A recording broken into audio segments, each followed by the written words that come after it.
बिस्मिल्लाहिर्रहमानिर्रहीम। आज आपके साथ लहसुन की एक बहुत ही ज़बरदस्त किस्म की चटनी की रेसिपी शेयर करूंगा।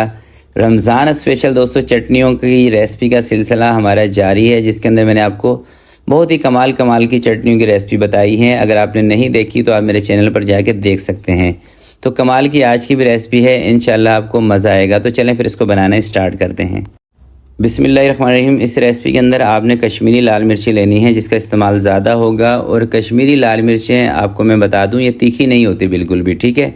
तो कोई 5 से 7 कश्मीरी लाल मिर्चें ले लें, इनको अच्छे तरीके से धो लें। धोना आपने लाजमी है क्योंकि इसके ऊपर डस्ट लगी होती है। उसके बाद आपने गर्म खोलता हुआ पानी मिर्चों के ऊपर डालना है ताकि इसके ऊपर जो भी कोई बैक्टीरिया वगैरह हो वो भी ख़त्म हो जाए। अब इसको 10 से 15 मिनट के लिए ना गर्म पानी में आपने इसको भिगो के रख देना है ताकि ये मिर्चें थोड़ी सी नरम हो जाएं।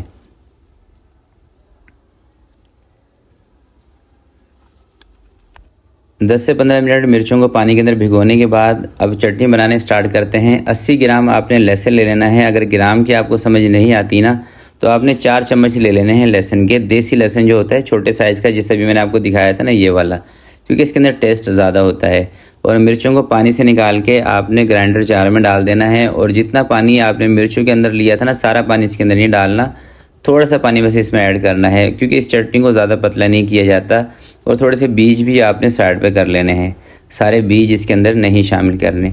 अच्छी तरीके से इस चटनी को आपने पीस लेना है और इसके अंदर नमक भी शामिल करना है। थोड़ा सा मैं इसको पीस लेता हूँ, फिर इसके अंदर मशीन को रोक के नमक शामिल करते हैं।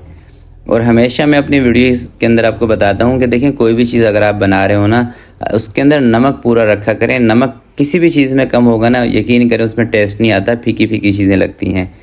तो तकरीबन 1 चम्मच के करीब इसके अंदर मैंने नमक ऐड कर दिया है। अब दोबारा से इसको चलाएँगे और फटाफट से ये चटनी बन जाती है। कुल टोटल आपको ये चटनी बनाने में ना 5 मिनट का काम लगेगा। सिर्फ जो देर होगी वो मिर्चों को गर्म पानी के अंदर भिगो के रखने में देर लगेगी। तो ये देखें कितनी ज़बरदस्त चटनी रेडी हो गई है। तो इसको निकालते हैं एक बर्तन में और आपको दिखाता हूँ इसका फ़ाइनल लुक।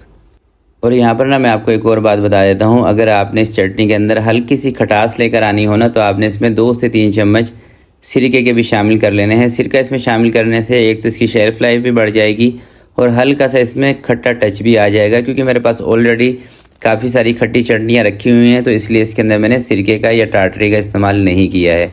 अगर आपको करना हो तो आप इसमें कर सकते हैं, ये ऑप्शन इसमें मौजूद है। और यकीन करें, अगर आप इस चटनी को बनाएंगे ना, एक तो देखें सेहत के लिए भी बहुत फ़ायदेमंद है। आपको पता है कि लहसुन हमारी सेहत के लिए कितना फ़ायदेमंद है। और कश्मीरी मिर्चें, जैसे कि आपको मालूम है कि ये तेज़ नहीं होती, तो ये सेहत के लिए, मैदे के लिए नुकसानदेह भी नहीं है। तो ज़रूर इस रेसिपी को आपने ट्राई करना है और अपना फ़ीडबैक इसी वीडियो के नीचे आपने लाजमी देना है। तो आज की वीडियो के लिए इतना ही। आपसे मिलते हैं किसी नेक्स्ट वीडियो में। तब तक के लिए अपना बहुत सारा ख्याल रखिएगा, अपने वालिदैन का ख्याल रखिएगा। अल्लाह हाफिज़।